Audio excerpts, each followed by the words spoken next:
So have you heard about the vitamin B3 and vitamin B5 serum? So I'm going to be putting you through it in this video. So stick around and make sure you like this video, share, comment, and subscribe. And let's proceed to this topic.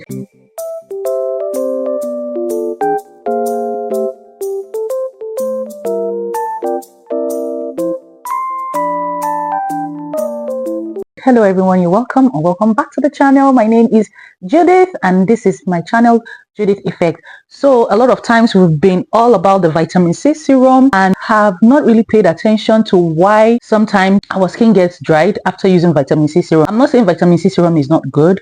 Vitamin C serum should be used according to skin type. That's number one. And secondly, according to the weather. But because we really don't understand the dynamics of how some of these skincare products works, we just go on using stuff because either they are trending or because we've seen people use it or probably it's being talked about a lot. We don't get to find out how it works on the skin or better ways to use it and the type of skin we have for it to be able to work well on the skin. So today I'll be introducing to you a very good serum. This serum, of course, I just talked about it, vitamin B3 and B5. This serum is not really as popular as the vitamin C serum. But trust me, guys, since I discovered this vitamin B3 serum and vitamin B5, vitamin B5 is like the higher level of vitamin B3. So it does the same thing, but it's just like the vitamin B5 is the higher concentrate and it does a little bit more than the vitamin B3.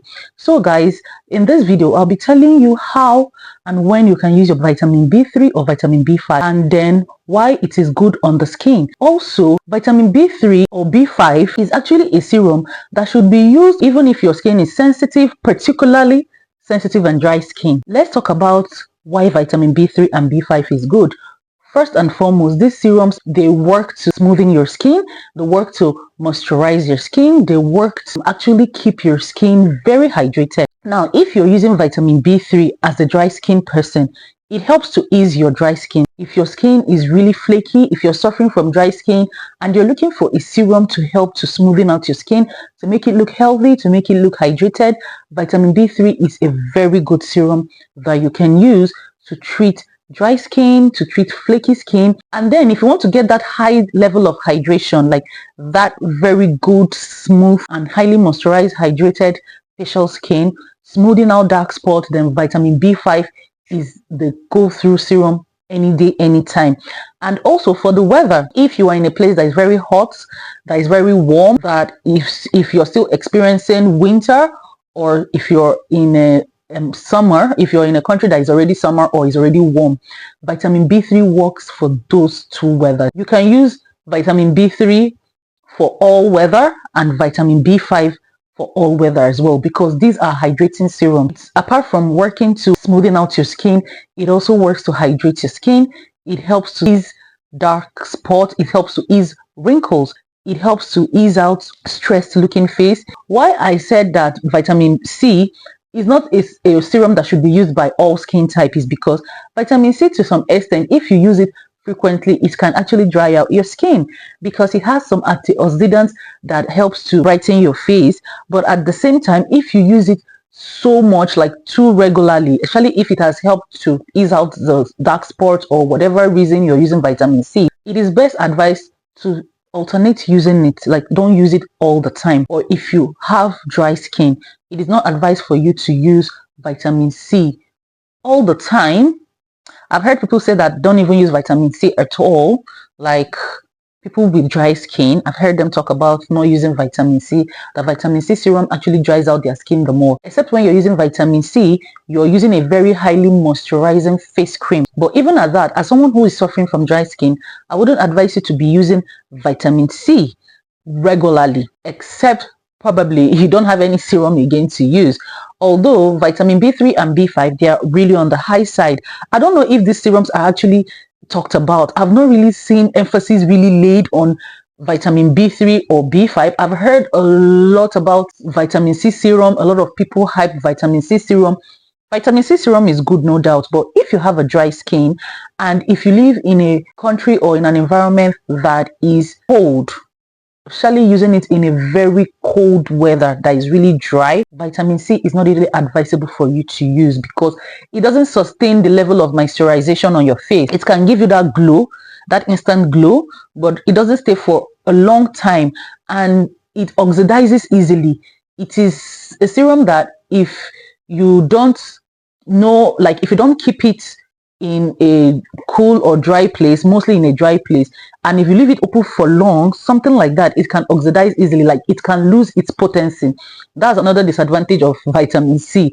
If you're using a vitamin C serum, it's advisable you use it upon time. So if you're somebody that is using vitamin C in a weather that is very, very dry, and you're also suffering from dry skin, it's not advisable for you to use it regularly because it doesn't sustain a high level of moisturization on your face. But trust me, I have started using vitamin B3. In fact, vitamin B3 is what I started using, but is not as effective as vitamin B5.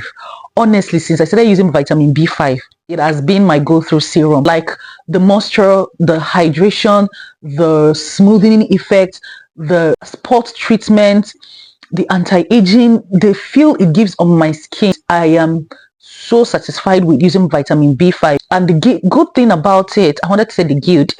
The good thing about it is that vitamin B5 can help ease your dry skin.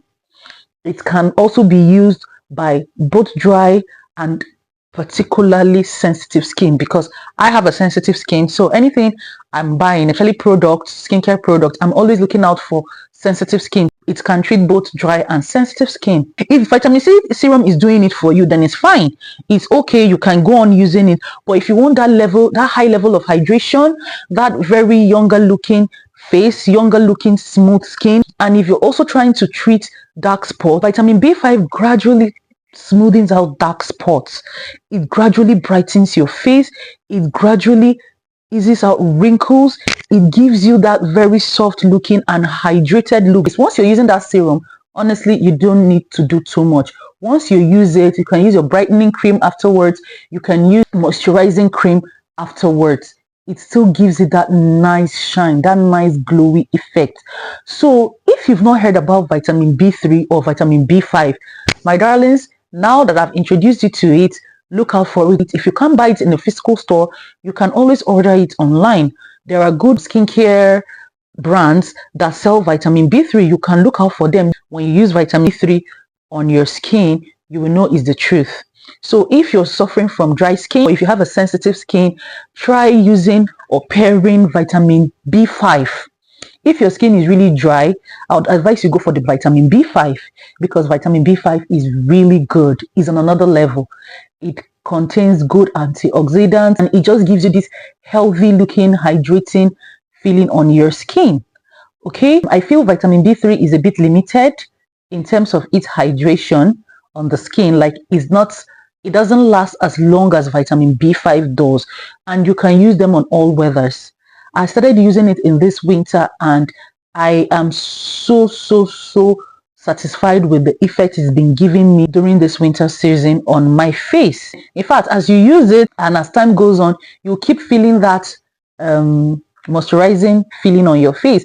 It has this slimy kind of texture to it and is white in consistency. It all depends on the brand you're buying it from. You know, all brands have different ways of producing their own product. So the B5 you might buy from another brand might not be the same feel or the same look with the one I'm using at the moment, and the one I'm using at the moment is really good. So guys, tell me in the comment section, have you heard about vitamin B3 or vitamin B5? Have you used it? Do you intend or will you be trying it out after watching this video? Please let me know in the comment section, and thank you so much for watching.